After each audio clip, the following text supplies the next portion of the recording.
We, the jury, in the above entitled action, find the defendant Orenthal James Simpson not guilty of the crime of murder in violation of Penal Code Section 187A, a felony upon Nicole Brown Simpson, a human being, as charged in count 1 of the information. We, the jury, in the above entitled action, find the defendant Orenthal James Simpson not guilty of the crime of murder in violation of Penal Code Section 187A, a felony upon Ronald Lyle Goldman, a human being, as charged in count 2 of the information.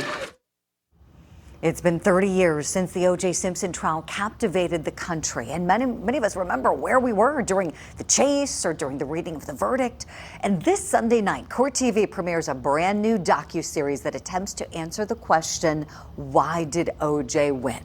What went right for the defense, and what went wrong for the prosecution? Here's a sneak peek.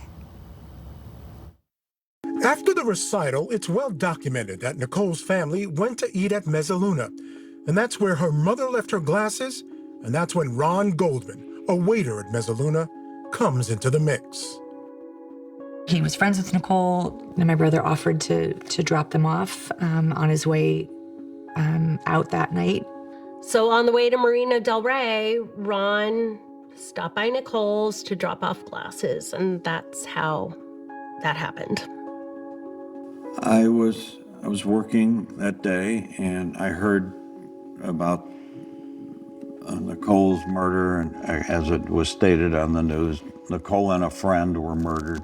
And I came home, and as soon as I walked in the door, Patty started calling Fred. There's somebody calling something about Ron.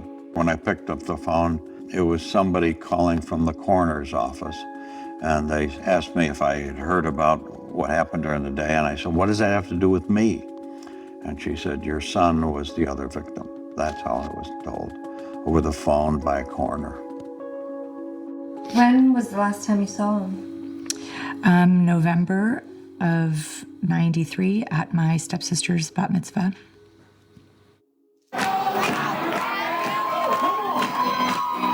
Obviously, this is your older brother.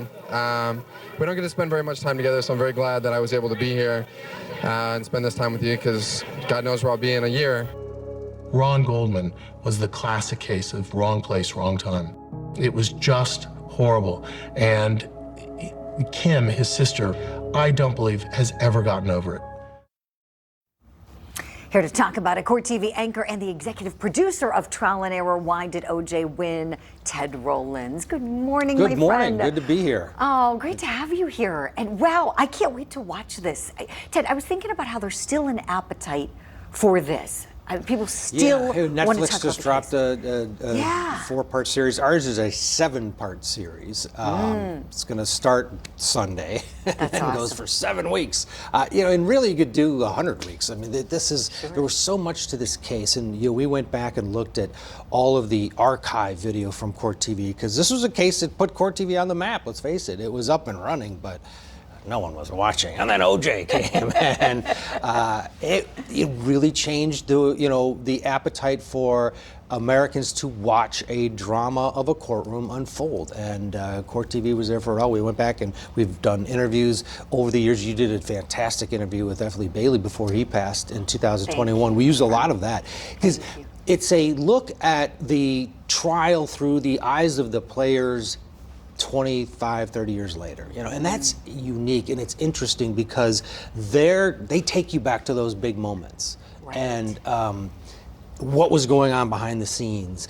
Alan Dershowitz and F. Lee Bailey's great. His story of O.J. putting the gloves on. Yes, a lot of people don't know this. Yeah, and during your interview that you did with him, before he passed, it's fascinating. He baited Chris Darden into doing it, basically saying, I dare you to have him try him on. He sure did. Because if you don't, I will. And sure enough, it became one of the most iconic moments in trial history. So it's a lot of errors. What did the prosecution do wrong, like you said, and what did the defense do right? And then also the time.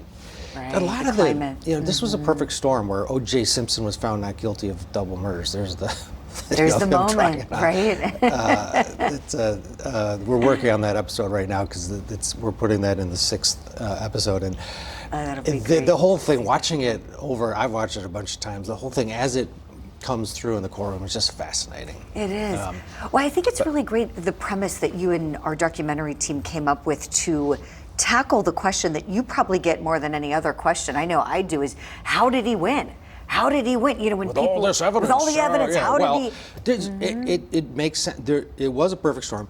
Domestic violence back then was different. It just was, and the defense did a great job of saying a domestic abuser is not a murderer, and the jury bought it. You had the dream team, 5 of the most accomplished lawyers of the time together. Now they didn't get along, and we get into that too.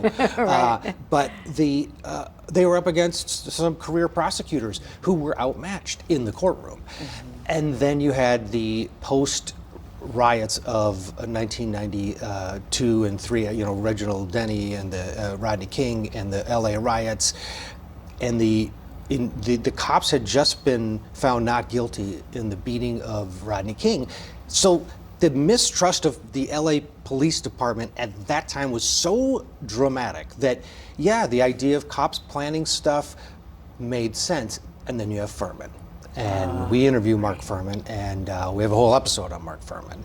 You take one of these things out of the equation, I think O.J. will be found guilty. But all of it came together in this perfect storm. You're right, it was a perfect storm for him. And a stunning storm, you know, still for a lot of people who look back on it. Did you find, was there anything that you learned that maybe surprised you or you didn't know before? Even having, you know, covered the case and watched all of the various coverage that, you know, we've done on it through the years, through producing the doc, did you find anything out that you were like, oh, wow? One of the interviews we did was a guy by the name of Haywood Galbraith. He was a photographer for the LA Sentinel, which was the African-American magazine, newspaper, daily newspaper, in not only Los Angeles, but they syndicated throughout the country in African-American press. And at the time, it was being covered through the eyes of the African-American experience with law enforcement. And he is, you know, he still thinks that O.J. didn't do it. Because he watched the entire trial and everything that happened made sense to him in terms of, well, the blood was planted, you know, on the socks, and the glove was brought over by Furman. And that was, you know, we got a taste of it after the verdict, where there were these 2 different, you know, shots of people reacting. Right. People were cheering, African-American people for the most part cheering, and then the white America shocked, like, what? Because this case did a bunch of things. It brought to light the treatment of minorities by police in major cities, and we're still seeing it. You know, George Floyd, how many years later? Same thing.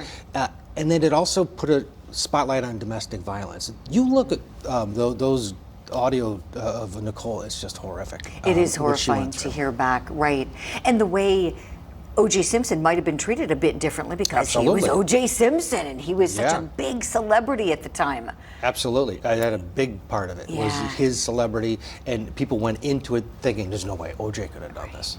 Oh, man. And Ted, I can't wait I could talk to you all morning about this. I'm going to be watching Pop the Popcorn Sunday night. Thank you so much, my friend. Just a little reminder, again, it's called Trial and Error. Why did O.J. win? Brand new Court TV docu-series premiering this Sunday night, 8 p.m. Eastern. Don't miss it. It's only on your favorite network, Court TV.